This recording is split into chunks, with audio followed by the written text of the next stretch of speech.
Hi everyone, my name is Laura Autry and this is my ESOL program overview. Just to give a little background about my school, I teach at a small charter school in Cherokee County and we serve grades K through 8. However, my presentation is going to focus on just the elementary side, the K through 5 side, just because that information was a little bit more readily available to me. Going into this project, I was really under the impression that my school did not even have an ESOL program to start with. Um, I was happy to be proven wrong. However, um, a lot of things about our program need to be improved, and the communication to teachers about steps to take and what to do with these students needs to be improved. So I'm going to start with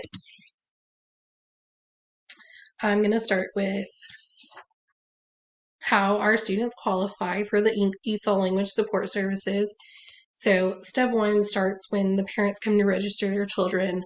They will check a box to basically just tell us if there's another language spoken at home. And if they check yes, then we give them the home language survey. And then from there, we're able to test that student with the WIDA screener. And then if they check no, then we move on. We are not allowed to test those students whether they speak another language or not. Okay. The ESOL teachers in my school, we have 5 teachers that are ESOL endorsed. 2 of them are kindergarten teachers. We have 2 first grade teachers and 1 third grade teacher that are endorsed currently. With our kindergarten teachers, they've both been teaching for less than 5 years.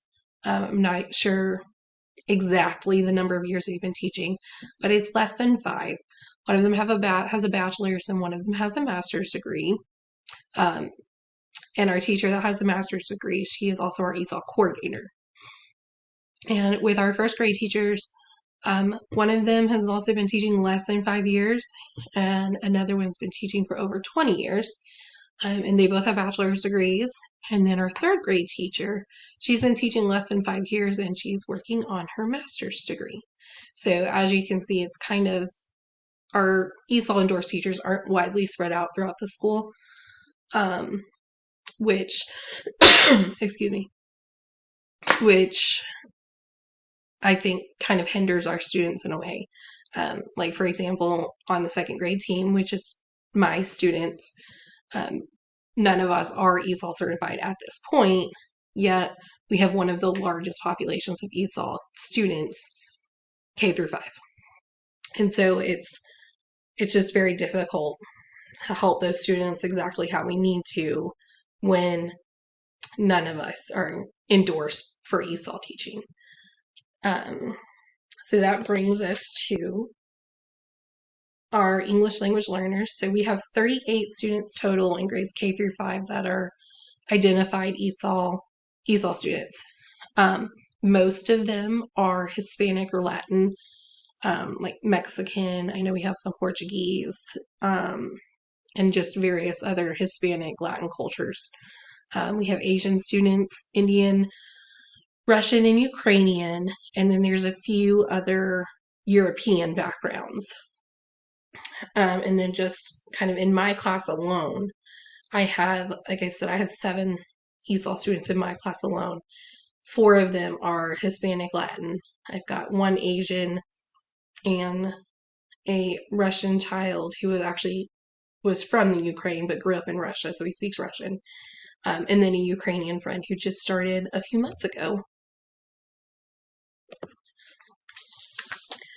These are the acronyms that ESOL teachers use commonly. So ESOL is ESOL, English to speakers of other languages. The ESL is English as a second language. TESOL would be teaching English to speakers of other languages. ELL is English language learner. EL would be the English learner. LEP is the limited English proficient. TPC is the teacher professional continuum. L1 would be the student's first language. L2 refers to the student's second language or the language they're currently trying to learn. ELP, that would be the English language proficiency. ELD would be the English language development. Access for ELLs is assessing comprehension and communication in English state to state for English language learners. SIOP is the Sheltered Instruction Observation Protocol. And then WIDA would be the World-Class Instructional Design and Assessment. Okay. So the standardized assessment that we use to determine the proficiency is the access test. We do the WIDA test in the fall, and then we do the access in the spring. So we just finished up access testing our students for the spring, this past week, actually.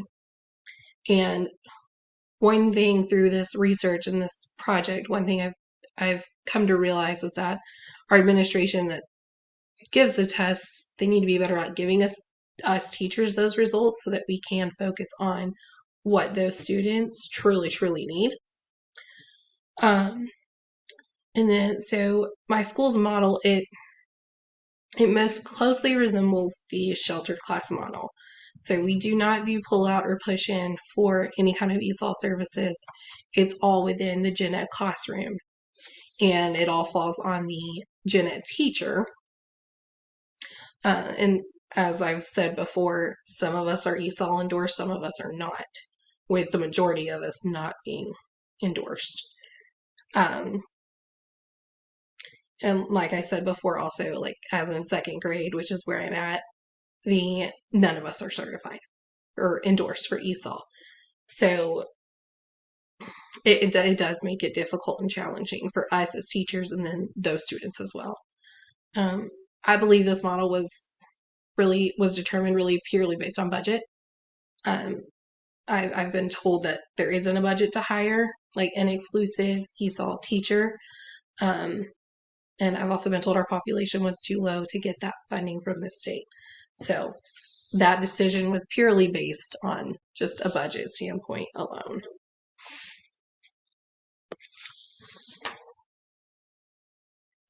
So our teaching methods in the classroom, they will vary from teacher to teacher. But this year we started implementing whole brain teaching in Kagan strategy schoolwide. So the whole brain teaching is just a method of teaching using the child's entire brain to learn and stay engaged. It involves a lot of gestures, repetition, and peer-to-peer interaction. And the Kagan cooperative learning structures, it's another method that really focuses on that peer-to-peer interaction and keeping the kids engaged and involved, and a lot of repetition, a lot of movement. And there's certain things within the Kagan structures that will tell us how to group our students based on ability. So we have a very heterogeneous mixture of kids at each group so that they can all help each other. And then, as teachers, we use our own knowledge of those students to group as well. So the biggest thing with these two models is the peer-to-peer interaction that it encourages, and then just using a lot of movement and gestures to keep the students engaged and increase their comprehension of the material. One thing that I've utilized in my classroom is Google Translate for my Ukrainian students who are very, very, very, very new to the States. I used to have two. One of them is actually back in the Ukraine now. But I can use Google Translate if I'm trying to say directions or if I'm trying to explain something and they're just truly not understanding what I'm saying. I will just, myself or my parapro, we will Google Translate it into their language so they can understand kind of where we're going and the directions of the activity. But then, we continue teaching in English using a lot of pictures and gestures and things like that so they can really understand it. Another big thing that we do is hands-on activities. As we all know, the more hands-on for these students, the better. If they can put a concrete thing with the words we're saying, they're more likely to understand it. And then we utilize small group instruction and center time a lot. That's a really big focus for us this year at my school. The content and language standards we use are embedded within our curriculum. So we use the HMH into reading and into math curriculum, and each the reading and the math, they have those standards embedded in there for us to use, along with different strategies and methods we can use to differentiate and help these English language learners. So for teacher collaboration, we don't have any specific methods or models for collaboration. However, luckily within my school, anytime you have a specific question, any teacher is always willing to help you. And any ESOL teacher I've reached out to for any kind of advice, they've always been willing to either let me come and observe them in their classroom while they're teaching, or they're willing to sit down with me after school, before school, and give me any kind of advice and help that I'm needed or that I need. So working with teachers in my school is very, very easy to do. And again, I'm lucky that any of those teachers are willing to help us whenever we need it.